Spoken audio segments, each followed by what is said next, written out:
Bonjour, et si on explorait ensemble ce que signifie vraiment travailler à l'international aujourd'hui? On va décortiquer tout ça pour en faire un guide super clair et visuel. Allez, on plonge directement dans le vif du sujet. On commence avec une idée forte. Le travail à l'échelle mondiale, ce n'est plus de la science-fiction. C'est une réalité bien concrète. Imaginez un peu, piloter un projet pour un client à Paris, tout ça depuis un café sympa à Lisbonne. Eh bien, c'est le quotidien de milliers de pros en ce moment même. Et attention, ce n'est pas juste une petite tendance. Rien que dans l'Union européenne, on parle de plus de 10 millions de freelances qui bossent déjà par-delà des frontières. C'est la preuve qu'on est en pleine transformation du marché du travail. C'est énorme. Alors, qu'est-ce qui pousse autant de monde à sauter le pas? Dans cette première partie, on va creuser les raisons profondes derrière cette envie de carrière sans frontières. Souvent, la première raison, c'est un calcul assez simple et malin. Prenez un taux journalier de 500 euros. À Paris, c'est bien. Mais à Tunis, où le coût de la vie est 30 à 50% moins cher, ça change complètement la donne. C'est une façon très directe d'optimiser son pouvoir d'achat. Bon, c'est bien beau tout ça, mais en pratique, comment on fait pour décrocher ces missions? Tout commence par la toute première impression. L'étape incontournable, le CV. Moins 30 secondes. Vous imaginez? L'impact doit être immédiat. L'enjeu est colossal. Et c'est là que beaucoup se plantent. L'approche un CV pour tout le monde, ça ne marche absolument pas à l'international. Chaque pays a ses propres règles du jeu. Regardez ce tableau, c'est flagrant. Un CV parfait pour la France peut finir directement à la poubelle aux États-Unis juste à cause de la photo, ou être jugé incomplet en Allemagne parce qu'il manque le statut matrimonial. La clé du succès, c'est donc une seule chose, l'adaptation. Une fois le CV prêt, il faut passer à l'action. L'email de prospection, c'est l'arme secrète pour toucher directement les bonnes personnes. L'idée, c'est d'être ultra concis, d'aller droit au but en montrant ce qu'on peut apporter et de finir par une proposition claire, du genre « discutons-en 15 minutes la semaine prochaine ?» Allez, on respire un grand coup et on attaque la partie qui fait un peu peur, mais qui est absolument cruciale. Tout le cadre juridique et financier. Promis, on va rendre ça simple. Il y a un terme qu'il faut absolument connaître, c'est le lien de subordination. En gros, c'est la différence entre un boss et un client. Si à ce lien, on est considéré comme un salarié. S'il n'y en a pas, on est un vrai freelance. C'est super important pour éviter que le contrat soit requalifié. Alors, comment on fait en pratique pour bien protéger son statut d'indépendant?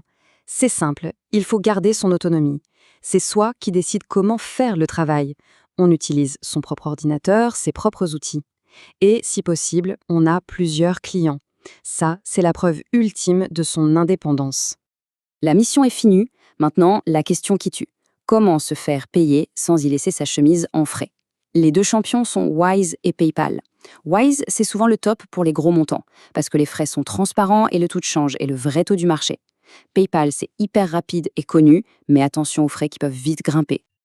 Parlons impôts. Le concept central, c'est la résidence fiscale.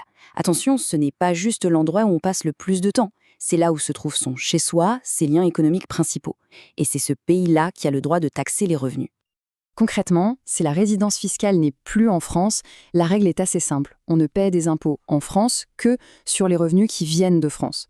Il y a un taux minimum de 20%, mais ça permet d'éviter la double imposition. C'est un point capital à bien planifier. Ouf, on a survécu à la paperasse. Maintenant, on passe à quelque chose de plus fun. La réalité de tous les jours quand on travaille avec des gens aux quatre coins du monde. Alors ça, c'est fascinant et ça peut éviter tellement de malentendus. Il y a deux grandes visions du temps. Pour les cultures monochrones, comme en Allemagne, une chose à la fois, et la ponctualité, c'est sacré. Pour les polychrones, comme en Amérique latine, les relations humaines passent avant un planning strict. Le temps est plus flexible. Le savoir, c'est déjà s'adapter. Du coup, comment on fait pour que tout ce petit monde travaille bien ensemble? La solution magique, c'est le travail asynchrone, mais bien organisé. Ça veut dire qu'il faut des règles claires pour tout le monde, fixer quelques heures en commun pour les urgences, tout écrire, tout documenter et être très clair sur les délais de réponse attendus. La surcommunication est la clé. Et au fait, quelles sont les compétences qui s'exportent le mieux en ce moment? Sans grande surprise, la tech est en tête de file. Un expert en cybersécurité, par exemple, peut facilement facturer plus de 500 euros par jour. Le marketing de la performance et le design d'expérience utilisateur sont aussi des paris très sûrs. Et pour finir, on va voir que cette aventure, ce n'est pas juste un choix de vie sans pas, c'est un véritable turbo pour une carrière. Cette citation, elle dit tout. Ça veut dire quoi concrètement? Ça veut dire qu'au retour, un profil international est vu comme plus agile, plus autonome. Il est prêt pour des postes avec plus de responsabilités, surtout pour gérer des projets complexes. Et tout ça, ça se traduit par des compétences hyper recherchées. Adaptabilité, autonomie, communication, ce ne sont plus des mots-clés qu'on met sur un CV pour faire joli. Non, là, c'est du concret, c'est du vécu, c'est prouvé par l'expérience. Et ça, sur le marché du travail, ça vaut de l'or. Au final, tout ce qu'on vient de voir nous amène à une question de fond. Aujourd'hui, les barrières géographiques tombent les unes après les autres, les opportunités sont partout. La seule vraie question, c'est jusqu'où son talent peut-il nous emmener ?